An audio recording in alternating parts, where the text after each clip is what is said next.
आमदार पी.एन. पाटील रविवारी सकाळी घरातील स्वच्छतागृहात पाय घसरून पडल्यानं त्यांच्या पायाला आणि डोक्याला दुखापत झाली होती। त्यांच्या कुटुंबियांनी त्यांना तात्काळ ॲस्टर आधार हॉस्पिटलमध्ये उपचारासाठी दाखल केलं। याची माहिती मिळताच आमदार ऋतुराज पाटील हे काही वेळातच त्या ठिकाणी पोहोचले।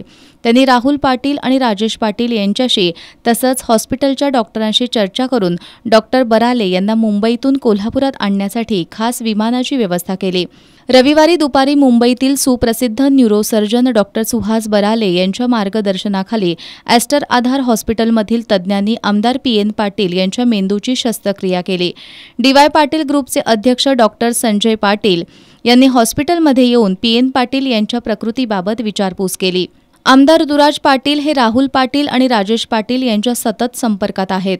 आज सकाळी आमदार ऋतुराज पाटील यांनी हॉस्पिटलमध्ये जाऊन पाटील बंधू आणि कार्यकर्त्यांशी चर्चा केली। डॉक्टर संदीप पाटील यांच्यासोबत त्यांनी अतिदक्षता विभागात जाऊन आमदार पी.एन. पाटील यांच्या प्रकृतीची पाहणी करून डॉक्टरांकडून माहिती घेतली। यावेळी गोकुळचे संचालक बाबासाहेब चौगले, शारंगधर देशमुख, मधुकर रामाने, अशफाक आजरेकर, प्राचार्य डॉक्टर महादेव नरके, मॉन्टी मगदूम सोबत होते। परदेशात असलेले आमदार सतेज पाटील हे देखील कालपासून राहुल पाटील आणि राजेश पाटील यांच्याशी संपर्क साधून आमदार पी.एन. पाटील यांच्या प्रकृतीची विचारपूस करत आहेत। तसंच डॉक्टर सुहास बराले, डॉक्टर संदीप पाटील यांच्याशी संपर्क साधून चर्चा करत असून पाटील यांच्या प्रकृतीची चौकशी करतायत। दरम्यान आज सकाळी आमदार पी.एन. पाटील यांच्या कार्यकर्त्यांनी हॉस्पिटल परिसरात मोठी गर्दी केली होती। आमदार पाटील यांच्यावरील शस्त्रक्रिया यशस्वी झाली असून रविवारच्या तुलनेत आज त्यांची प्रकृती सुधारत आहे। अजूनही त्यांच्यावर उपचाराची गरज असल्यानं त्यांच्यावर हॉस्पिटलमधील अतिदक्षता विभागात उपचार सुरू असल्याचं न्यूरोसर्जन डॉक्टर सुहास बराले यांनी सांगितलं। मी डॉक्टर बराले मुंबईहून आलो, न्यूरोसर्जन आहे। काल पी.एन. पाटील साहेब बाथरूममध्ये पडल्यावर त्यांना मेंदूच्या ह्याच्यात रक्ताची गाठ झालेली होती। त्याचं कालच्या काल ऑपरेशन झालेलं आहे।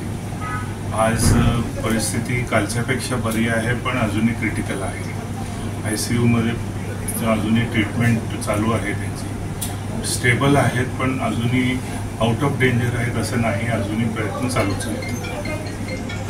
आमदार पी.एन. पाटील यांची प्रकृती सुधारत असून कार्यकर्त्यांनी कोणत्याही अफवांवर विश्वास ठेवू नये असं आवाहन जिल्हा परिषदेचे माजी अध्यक्ष राहुल पाटील यांनी केलंय। आज तारीख 20 सकाळी 11 वाजता आम्ही आताच डॉक्टरांशी चर्चा करून आलेलो आहे। साहेबांनाही आम्ही बघून आलो आहे। साहेबांची प्रकृती कालच्यापेक्षा स्थिर आहे। अजून त्यांची प्रकृती जरी नाजूक असली तरी कालच्यापेक्षा सुधारणा आहे असं डॉक्टरांचं म्हणणं आहे। सकाळीच त्यांचे CT स्कॅन्स आणि टेस्ट परत झालेत, तर कालच्यापेक्षा इम्प्रूव्हमेंट आहे। अजून त्यांची तब्येत आपल्याला स्टेबल आहे असं म्हणता येणार नाही, कारण कालच्यापेक्षा सुधारणा आहे असं डॉक्टरांनी म्हणले। त्यामुळे माझी सर्वांना विनंती आहे की कुठल्याही अफवांवर विश्वास न ठेवता साहेबांची प्रकृती सुधारा लागले असं आपल्याला सगळ्यांना सांगून साहेबांच्या प्रकृतीसाठी आपण सर्वांनी प्रार्थना करावी अशी मी सर्व लोकांना विनंती करतो। तातडीनं शस्त्रक्रिया केल्यामुळे आमदार पी.एन. पाटील यांची प्रकृती सुधारत आहे, पण त्यांना विश्रांतीची गरज असल्यामुळे कार्यकर्त्यांनी हॉस्पिटलमध्ये गर्दी करू नये। सध्या त्यांच्यावर अतिदक्षता विभागात उपचार सुरू असून प्रकृती स्थिर असल्याची माहिती डॉक्टर संदीप पाटील यांनी दिली आहे। काल आमदार पी.एन. पाटील साहेब सकाळी बाथरूममध्ये पडले आणि त्यांच्या मेंदूमध्ये रक्तस्राव झाला। तातडीनं त्यांच्यावर CT स्कॅन ही तपासणी करण्यात आली। त्याच्यामध्ये लक्षात आल्यानंतर तातडीनं त्यांच्या मेंदूवर शस्त्रक्रिया करण्यात आलेली आहे। डॉक्टर बराले हे मुंबईवरून आलेले आहेत आणि येथील 2 न्यूरोसर्जन। शस्त्रक्रिया झाल्यानंतर त्यांच्यावर बाकीचे सर्व उपचार चालू आहेत। आज सकाळी 6:30 वाजता CT स्कॅन रिपीट केलेला आहे, तर मेंदूमधली सूज जी आहे ती कालच्या स्कॅनपेक्षा त्याच्यामध्ये इम्प्रूव्हमेंट आहे। अजून त्यांची परिस्थिती जी आहे आरोग्याची ती थोडीशी चिंताजनक आहे, परंतु कालपेक्षा इम्प्रूव्हमेंट आहे। आपले सर्व प्रकारचे उपचार त्यांच्यावर चालू आहेत। दरम्यान आज सकाळपासून आमदार पी.एन. पाटील यांच्या समर्थकांनी तसंच विविध पक्ष संघटनेच्या पदाधिकाऱ्यांनी आमदार पाटील यांच्या प्रकृतीची चौकशी करण्यासाठी हॉस्पिटल परिसरात मोठी गर्दी केली होती।